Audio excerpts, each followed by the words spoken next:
Hi everyone, I'm Allison. Thank you for joining me for Where I'm From 212 with Catherine. Um, what have you been reading?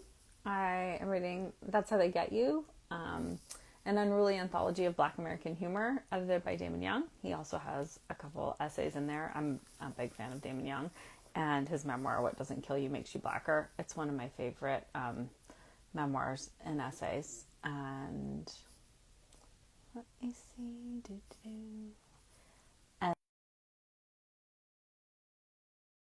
Um, one by Brian Broom, who I'm a fan of his memoir, um, which his name is escaping me right now. Hi, Catherine.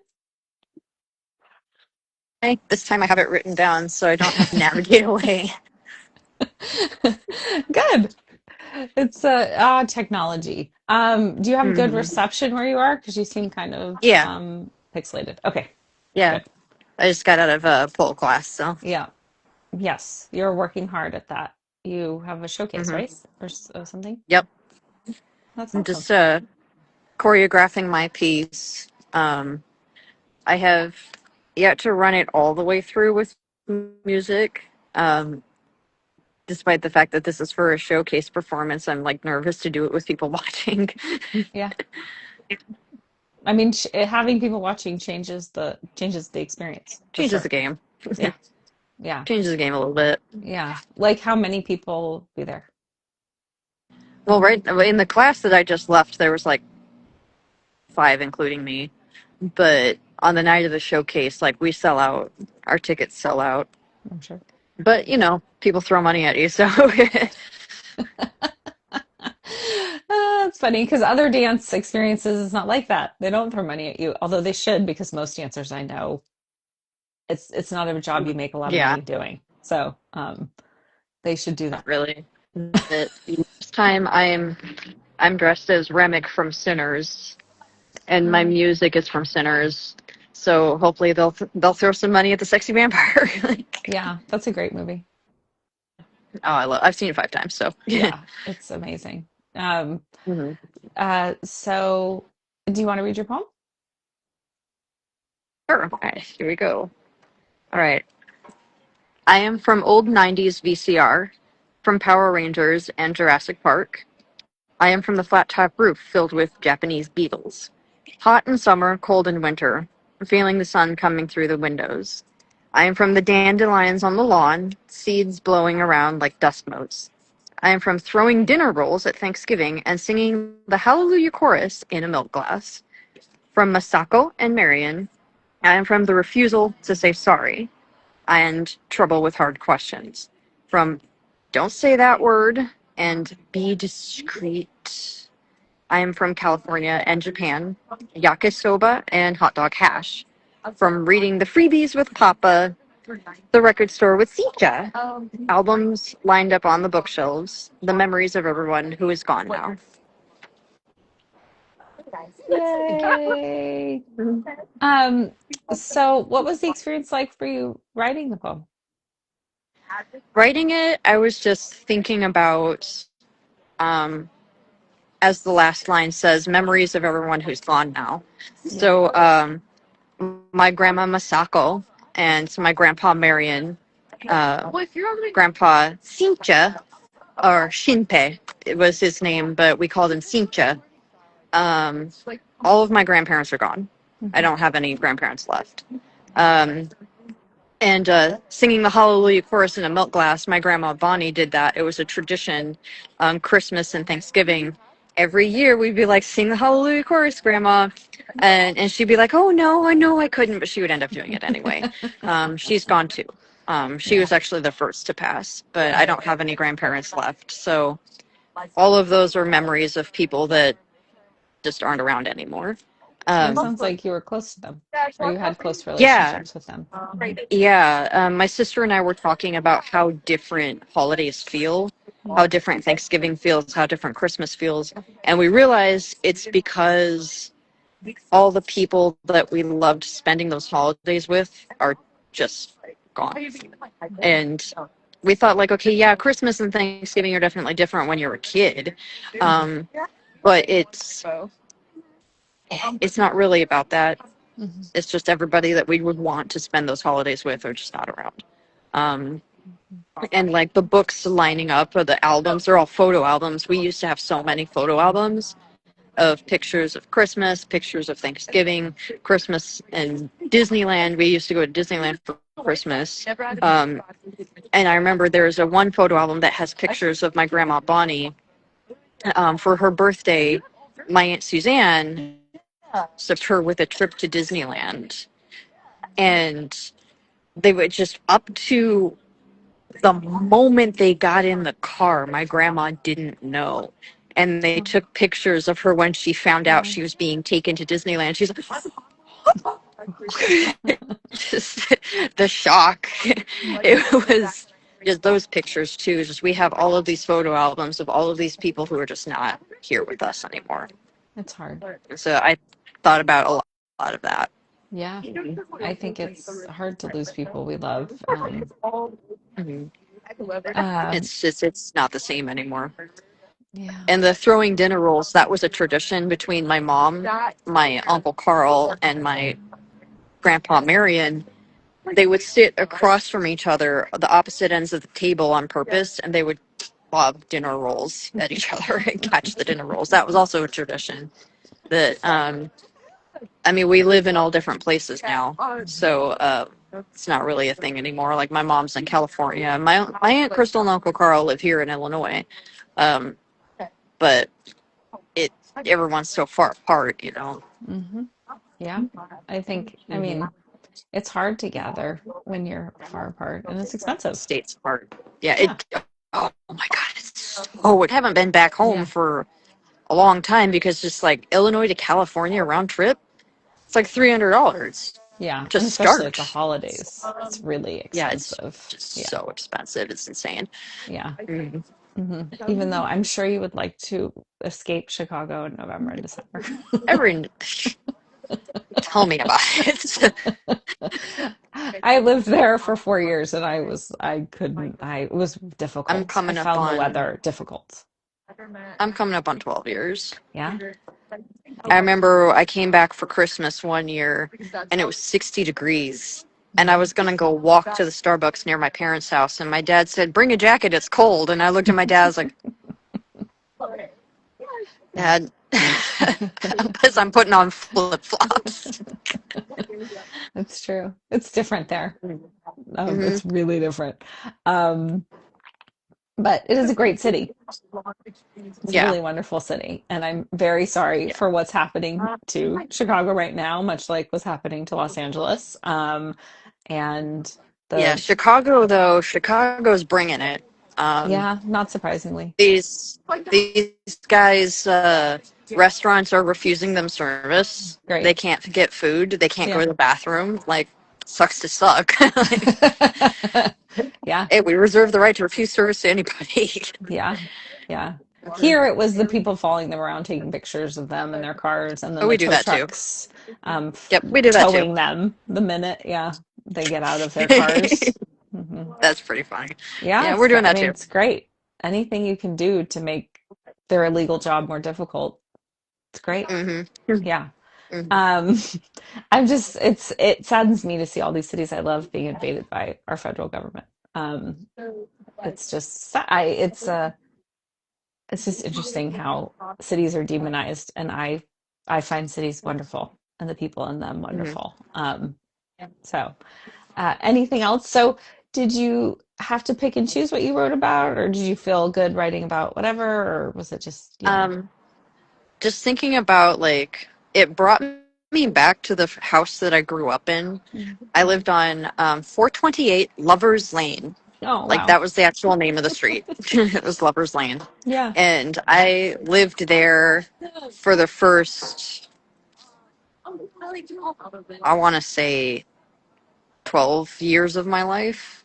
It was like the house that I knew. And like we moved a couple times. So the other places that I lived at growing up weren't really the same. Mhm. Um, because they didn't really give me like that foundational experience. And I remember, yeah, our roof was flat. I remember my dad talking about a flat top roof, no insulation. No. Um, in the Japanese beetles, we did have like an infestation of Japanese Hmm. beetles. And you would think like, why are Japanese beetles in California? I don't know. Why is anything anywhere? But I and I assume they're remember an having invasive species, but I don't know they for are, sure. Yeah. yeah.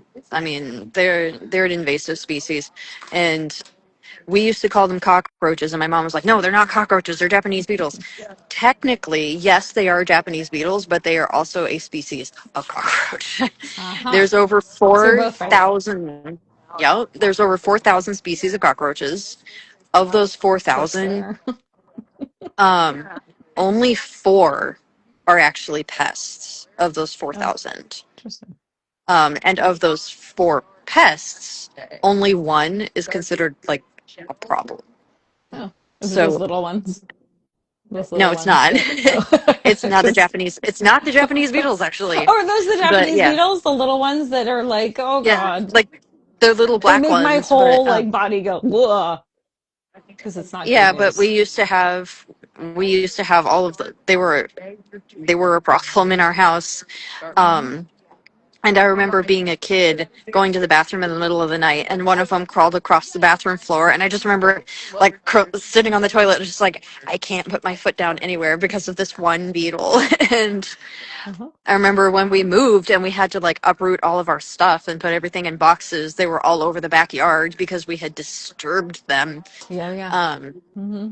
and, like, come later in my life, come finding out they're an invasive species, but they're kind of harmless because they Mm-hmm. aren't the one that's considered a problem. Hmm. Um, but yeah, I remember those and like old VCRs because I grew up in the '90s, '80s baby, '90s kid. Yeah, That's what you had was the VCR, yeah. and nobody. The joke was nobody can program the dang VCR. Um, and if I Yes. wanted, I remember wanting to like draw stuff that I saw on TV, so I would have to find a spot on the videotape and Hmm. pause it, Hmm. but you could only pause something for so long on a Hmm. VCR until it started playing again. So I'd have to Hmm. rewind, go back, Hmm. pause it as close as I could to the frame that I was trying to draw and keep doing that. I did that with like Winnie the Pooh and stuff like that. That's a very evocative memory.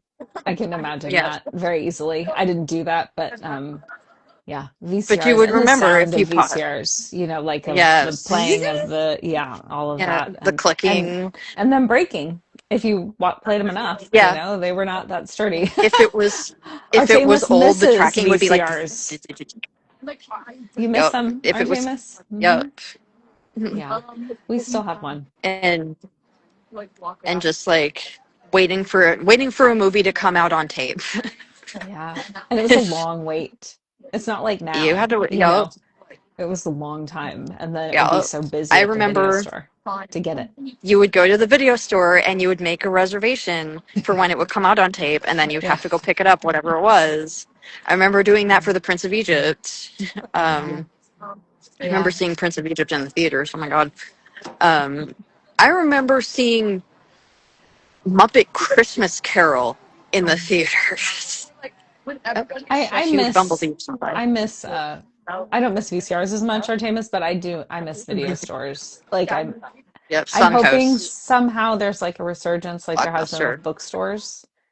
That Mm, at some point we see those again because like the coolest, I don't know, you make discoveries there in a different way when you're mhm. surrounded by Yeah. the films and you're like, oh, maybe I'll try this one. I don't know. Like, oh, I It, remember this. it's I remember wonderful. this. Yeah, Yeah. and it's like all alive, around you in a different way. It Mhm. lives differently in you than when you're just like on your phone. Yeah. Just It's like, not the oh, same. Um, yeah. So I love that. Thanks for sharing that memory. Yeah. Anything else? And the line that says "Don't say that word." Mm-hmm. Do you want My to share mom what had a that word problem. is? Fart. My That's such a mom. harmless word. That's I amazing. I know thought my it was mom going to be hated the a word curse. fart. She hated the word fart, and anytime somebody said that, she'd be like, "Stop that! Don't say that word! Don't say fart!" Um, So did she have a and word she one preferred, or did she just not like anything in toot. that? Cute.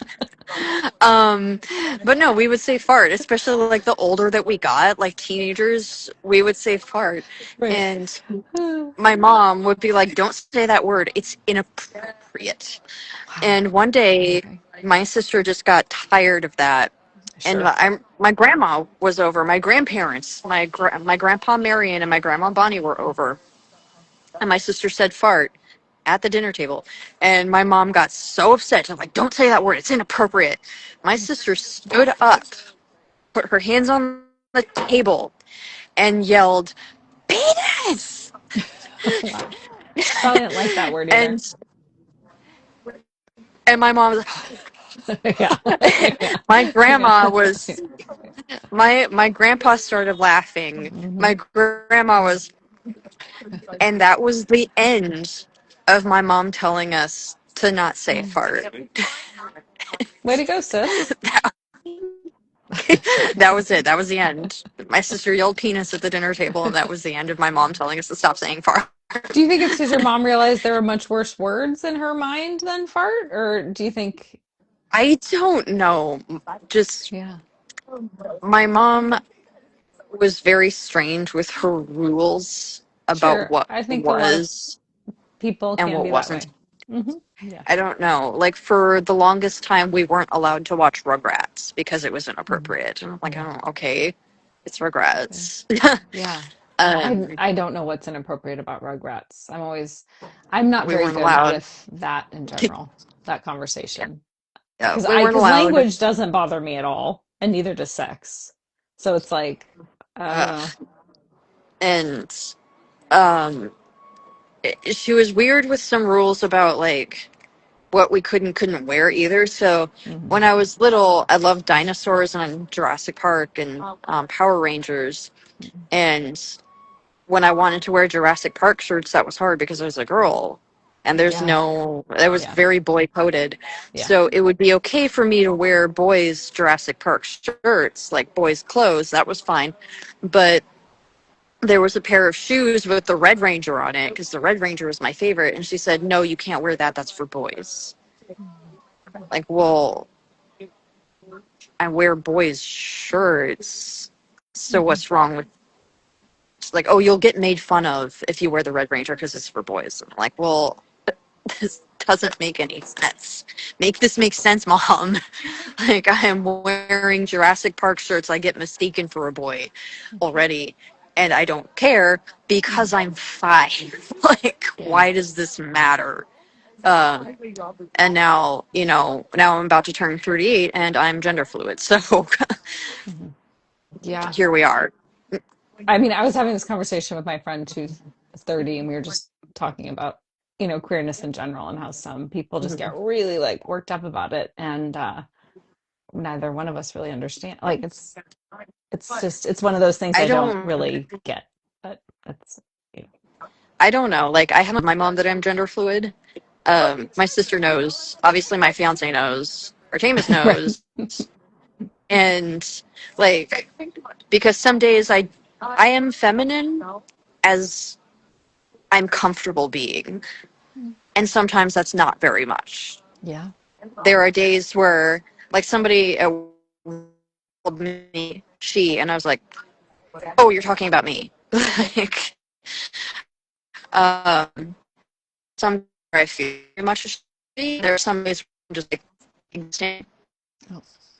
there is where I feel, and I'm not he, she, or whatever. I just say where it is, and I don't need to be anything. Um, not necessarily. I'm not necessarily nothing, but I'm not falling into one end or the other. And I told my sister that, and she's like, "Sounds like you're gender fluid, or at least non-binary." And I asked my non-binary, "What's the difference between gender and binary?" She said, "She, they." Um, which is an umbrella on berry. She said, like, non-binary, all non-binary people are fluid. Like, all are gender fluid. So that, I don't know if my mom was worried about that, I but mean, it's still didn't make sense. I mean, It didn't make sense.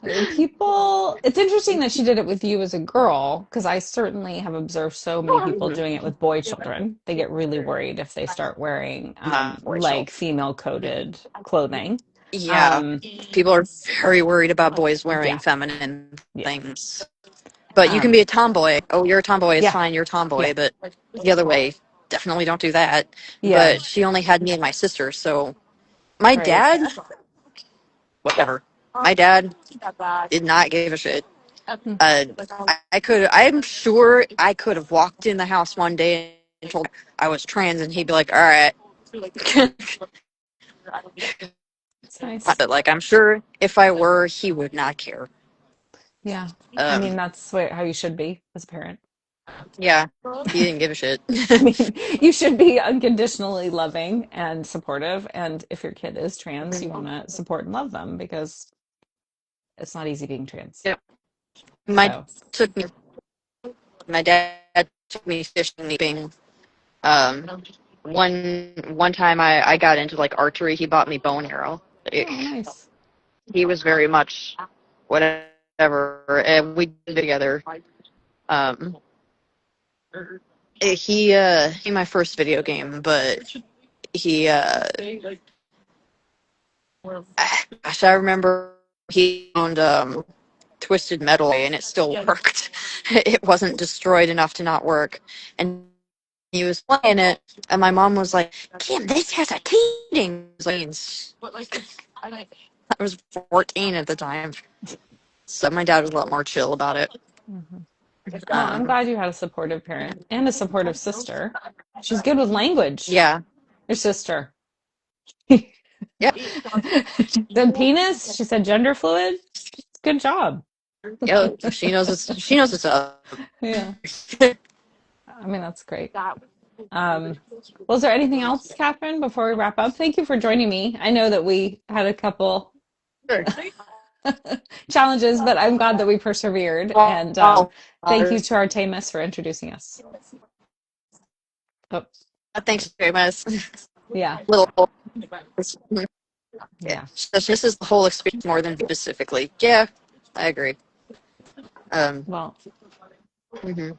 I'm glad that I'm grateful you're here, and I'm wishing you so much good fortune with your what is it? It's not a recital. It's a recital is like little ballerinas Showcase. showcase. Yeah, it's like little ballet dancers. This is a pole dance and burlesque. Although I sort of love that, thinking of that as a recital, like, why not? Sure, Speaking it's a of the use recital. of language, it's like, okay. Hmm. But have good luck with it. And I think choreography has a lot to do, like, with writing and creation. Like, I think choreography Hmm. is obviously another way of expressing ourselves. So, and dancing. So, good luck with it. Yeah, It was lovely meeting you. thank you. Okay. Have a good Lovely one. meeting. Thank you. Okay. Bye. Bye.